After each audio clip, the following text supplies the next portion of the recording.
अब बहुत से मिक्स और नेगेटिव रिव्यूज को अनदेखा करके मैंने देख लिए लियो, और मैं आपको भी यही सजेस्ट करूंगा कि आप भी किसी की बात में मत आना। यहाँ तक कि आपको मेरे रिव्यू में भी कुछ नेगेटिव लगे तो इसको भी इग्नोर कर देना, जैसे मैंने किया। अब डरते डराते मैंने मूवी देख ही ली, तो मैं आपसे मेरे एक्सपीरियंस जाहिर करना चाहता हूँ। पहली बात तो ये कि इस मूवी को लोग देखने ही क्यों जाएंगे, क्योंकि ये एलसीयू का हिस्सा है, और मेरा भी यही रीजन था जो कि ये मूवी है। और मैंने देखा रात 9 बजे का शो, तो जितने भी लोग थिएटर में थे उनका भी यही रीजन था मूवी देखने का, क्योंकि मैंने कुछ लोगों को आपस में बात करते हुए सुना। तो आते हैं मूवी कैसी है। तो बात करें स्टोरी की, तो ये एक आदमी की कहानी है जिसका नाम पार्थिबन है, और ये थियोंग हिमाचल प्रदेश एक जगह पर रेस्टोरेंट रन कर रहा है। और तभी कुछ गुंडे उसको रेस्टोरेंट में आते हैं, जिन्हें ये बंदा निपटा देता है, और भैया फिर मीडिया की नजरों में आ जाते हैं। फिर इस मूवी में विलन्स की एंट्री होने लगती है, जो इसे लियो के नाम से जानते हैं। अब क्या ये पार्थिबन ही लियो है, और लियो है भी तो वो विलन लोग क्या चाहते हैं, यही सब आपको इस मूवी में देखना है। बात करें डायरेक्शन की, तो ये बात आपको कोई भी यूट्यूबर नहीं बोलेगा। अब जो इस मूवी का टाइटल है लियो, वो ऐसे ही नहीं रख दिया, ऐसा मुझे लगता है, और ये शायद बहुत लोग समझ भी ना सके। अब लोयन है जो जंगल का राजा होता है, पर ये नहीं कि वो बूढ़ा हो जाए तो वो राजा नहीं होता। पर बात ये नहीं है, बात ये है कि राजा होता है तो जंगल के सभी जानवर उसका सम्मान करते हैं, पर इसका मतलब ये नहीं होता कि वो जिसे चाहे मार डाले। तो हमारा जो कैरेक्टर है लियो, वो भी कुछ इस तरह का ही है। वो अपने साम्राज्य में बिल्कुल शांत रहता है, और जो दुश्मन उसे छेड़ता है तो वो बताना नहीं चाहता कि वो जंगल का राजा है, पर लोग उसे भूल जाते हैं कि वो जंगल का राजा है। अब राजा जब बाजा बजाता है तो उसकी धाड़ काफी होती है, तो यही धाड़ हमारे विजय थालापति की है।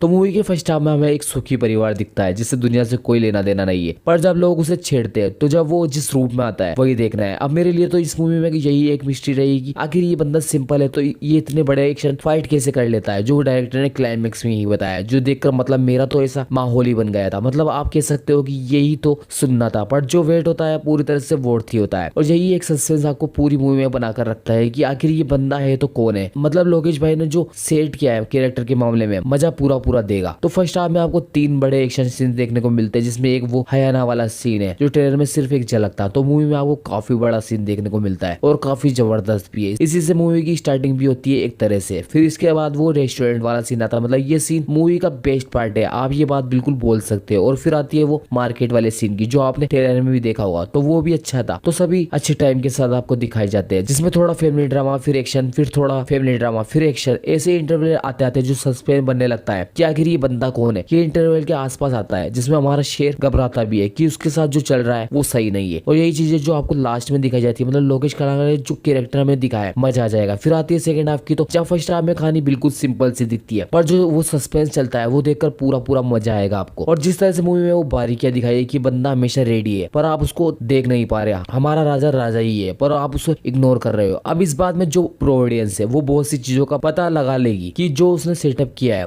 आगे क्या होगा, उसके लिए काबिल तारीफ है। जो बता नहीं सकता, मजा खराब हो जाएगा आप लोगों का। तो सेकंड हाफ में आपको एक बैक स्टोरी भी देखने को मिलती है, जो ज्यादा सेटअप तो नहीं की गई, पर काम चल जाता है। और इसी के साथ आपको वो विलन्स का रीजन भी मिल जाएगा कि आखिर वो क्या चाहते हैं, जो थोड़ा सा अजीब लग सकता है। अब ये कहना सही भी है या नहीं, या आप कह सकते हो कि ऐसा कौन करता है भाई, पर विलन है तो ये बात आप हजम कर लेना। पर जिस तरह से जो पार्थिबन का कैरेक्टर वो काफी मिस्टीरियस है, आपको यही जानने में दिलचस्पी रहेगी आखिर ये इतना सब कैसे कर रहा है, आखिर इसके पीछे कोई चेहरा है भी तो वो ऐसा कर कैसे पा रहा है, मतलब ये बंदा अपने काम में इतना माहिर कैसे हो सकता है। तो ये बात पूरी मूवी की स्टोरी जो समझ गए वो समझ गए। तो ऑल ओवर डायरेक्शन मुझे काफी ज्यादा सॉलिड लगा। ऐसा कोई सीन नहीं आता जिसमें आप सोच कर ना बैठो कि हमारा हीरो क्या ही कर जाएगा, जिसमें कितनी एक्शन सीन बहुत ही चिलिंग थे। मतलब जो कार क्रैश वाला सीन है जो ट्रेलर में बुरा लग रहा था, वो मूवी में इतना बुरा नहीं लगता। अब हो सकता है कि इसमें आपको वो मजा ही इतना दे जाए, आप वीएफएक्स और सीजीआई पर ध्यान ही ना दो। और होता है ऐसा ही इस मूवी के साथ, क्योंकि जिस तरह से लोकेश कलाकार ने जो हमें दुनिया दिखाई है सच में बहुत ही रियल फील देती है। और आप ऐसा कह सकते हो कि जैसे क्रिकेट के गेम में मतलब ये बंदा अब ये मारने वाला है, ऐसे मूवमेंट बना देती है, जो अपने आप में ही बहुत बड़ी बात है। और लोकेश कनगराज ये अच्छे से जानते हैं कि उनको कैरेक्टर को कैसे प्रेजेंट करना है। मतलब किसी बंदे में कुछ हो भी ना तो उसको इतने मिस्टीरियस बना देते हैं कि सामने वाला उसको जानने के लिए मरा जा रहा होता है। और इस मूवी के सभी कैरेक्टर के साथ ऐसा होता है। अब हो सकता है कि ये एलसीयू की वजह की हाइप हो, पर फिर भी जो कैमरा एंगल जो स्वैग ये कैरेक्टर में लाते हैं, माँ कसम का तेज है। और यही बात विलन्स में भी है कि विलन्स को भी वो सम्मान मिलता है उसकी ब्रूटली दिखाकर या उसका वो स्वैग दिखाकर, जिसकी हम इज्जत करते हैं। मतलब सिनेमैटिक रूम में देखे तो काफी बेडेस लगता है। फिर एक्शन की बात करें तो वो एक राउंड में 5 निशान है काफी कूल बना देता है। और फिर वो उससे ब्रूटल एक्शन देखने को मिलते हैं, चाहे वो विलन के मुंह में बुक घुसेड़ कर जमीन पर मारना हो या फिर हथौड़ी से मुंह को फाड़ देना। मतलब ऐसा मजा सिर्फ इस मूवी में ही देखने को मिलेगा। और चाहे स्टोरी सिंपल हो, पर जो